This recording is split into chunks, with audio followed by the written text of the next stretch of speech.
कहानी शुरू होती है एक पुराने सुनसान इमारत में जिसका नाम था शांतिवन टावर। पर इस इमारत में शांति का नामो निशान तक नहीं था। वहां का वॉचमैन रघु हमेशा खौफ में रहता था। कहते हैं कि रात के समय इमारत की लिफ्ट में अजीब अजीब हरकतें होती थीं। एक रात करीब 12 बजे रघु अपनी ड्यूटी पर था। बारिश हो रही थी और हवाओं की सीटी सुनसान इमारत को और डरावना बना रही थी। तभी अचानक लिफ्ट खुद ब खुद चालू हो गई। लिफ्ट का डिस्प्ले 13वीं मंजिल दिखा रहा था। रघु चौंक गया क्योंकि इमारत में 13वीं मंजिल थी ही नहीं।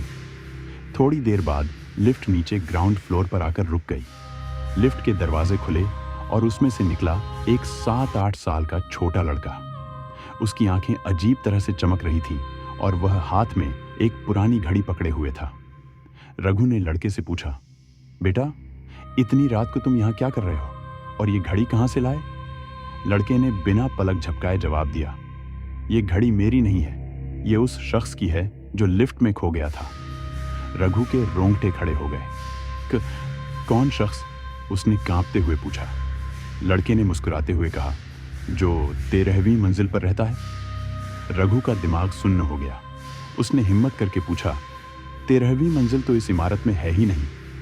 लड़के की मुस्कान गहरी हो गई और उसने धीरे धीरे कहा, जो चीजें तुम्हें दिखती नहीं जरूरी नहीं कि वो यहाँ नहीं है। तभी लिफ्ट के दरवाजे फिर से खुले। इस बार लिफ्ट के अंदर अंधेरा था, लेकिन अंदर से किसी के चलने की आवाज आ रही थी। रघु ने डरते हुए पीछे देखा, लेकिन जब उसने वापस लिफ्ट की तरफ देखा तो लड़का गायब था। लिफ्ट से एक गहरी भारी आवाज आई, अगला शिकार तैयार है। रघु का दिल जोर जोर से धड़कने लगा। उसने दौड़कर दरवाजा खोलने की कोशिश की, लेकिन दरवाजे जाम हो चुके थे। लिफ्ट का डिस्प्ले फिर से 13वीं मंजिल दिखा रहा था।